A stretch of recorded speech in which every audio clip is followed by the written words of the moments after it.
Paz y bien, muchachos. Entramos al capítulo 23, que trata del modo de gobernar la lengua.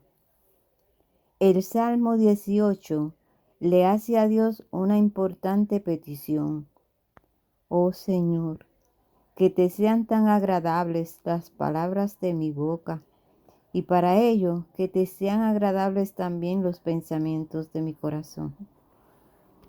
La lengua del ser humano, para que se contenga dentro de los límites de la prudencia, debe ser gobernada cuidadosamente, porque todos somos inclinados a hablar más de lo debido y a decir lo que no nos conviene.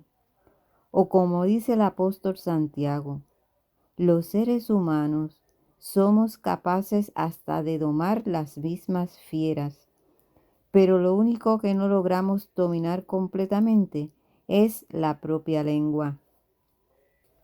El propio hablar proviene casi siempre de una falta de dominio de sí mismo. Y así como no se logra tener control de la lengua, así tampoco se logran controlar otras inclinaciones indebidas de la naturaleza. El mucho hablar proviene también del gusto que se siente por escucharse a sí mismo, olvidando que los demás no sienten al oírnos la misma satisfacción que nosotros sentimos al hablar. De esos sacos llenos de palabras no hay que confiarse mucho.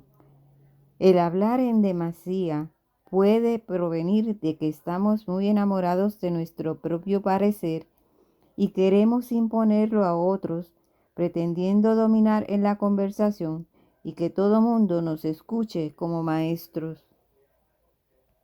En el mucho hablar no faltará pecado, afirma el libro de los Proverbios.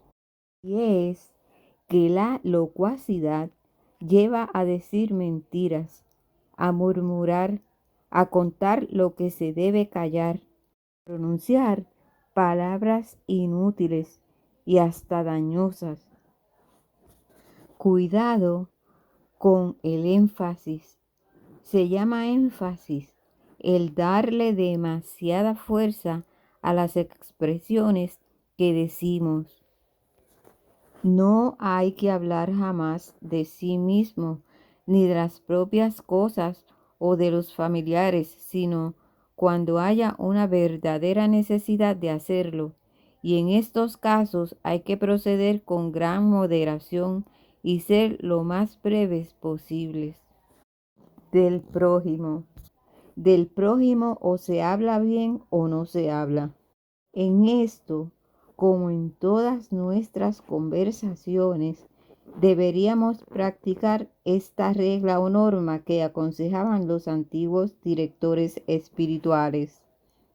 Si hablamos, que sea para decir algo que sea mejor que el silencio. Y cuando oigamos que hablan mal de otras personas, cumplamos lo que recomendaba el sabio de la antigüedad: hacer una cara tan triste que pareciera que vamos a llorar.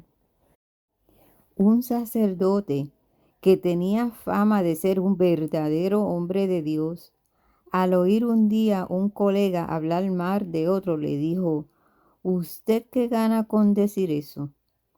El otro entendió y calló. De Dios y de sus obras y favores hablemos con gusto y cumplamos lo que le dijo el ángel Rafael a Tobías. No hay que avergonzarse jamás de contar los favores que se han recibido de Dios. Los temas mundanos y engañosos ni los nombremos. En esto es necesario cumplir lo que mandó el apóstol San Pablo. Las impurezas, las maldades, los temas que llevan a la avaricia, ni se nombren entre nosotros. Por eso, el apóstol Santiago exclama: jamás debe suceder que la lengua con la cual bendecimos a Dios se dedique a maldecir a los demás. Ojo, antes de hablar, conecte el cerebro. Los sabios siempre han recomendado que quien desea llegar a la perfección tiene que acostumbrarse a que cada palabra que llega a sus labios pase primero por su cerebro, para que así se juzgue si se la debe pronunciar o si más bien conviene callarla. El silencio. Uno de los remedios más provechosos para formarse una verdadera personalidad es acostumbrarse a callar lo que no es necesario decir. Hablen menos y serán más felices, le decía un maestro espiritual a sus discípulos.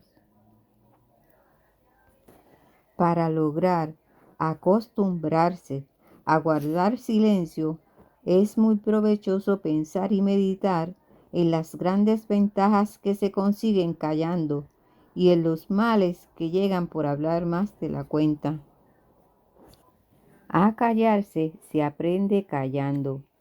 Unos estudiantes universitarios le pidieron a un famoso monje que les aconsejara un método para aprender a dominar su propia inclinación.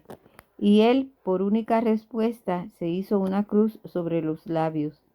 Les quería decir que si lograban dominar su lengua, ya lograrían también dominar luego las otras inclinaciones. Es necesario callar algo cada día, algo que el no decirlo no nos hace daño a nosotros ni a los demás. Ojalá cumplamos lo que recomienda el libro de Eclesiastés. Sean pocas tus palabras. Por otro lado, existen individuos que confunden el ser de pocas palabras con el tener un desagradable mutismo en su trato con los demás. Un mutismo amanerado, artificial, exagerado, que los hace parecer como muy informados de todo lo que los demás dicen, o como si no les interesara nada la conversación que tienen los que están a su alrededor. Pero afortunadamente hay también personas que hablan muy poco, pero le conceden tanta importancia a lo que dicen los demás que su trato llega a ser verdaderamente agradable y simpático. Y hasta aquí nuestro capítulo número 23. Que Dios me los bendiga siempre, siempre, siempre.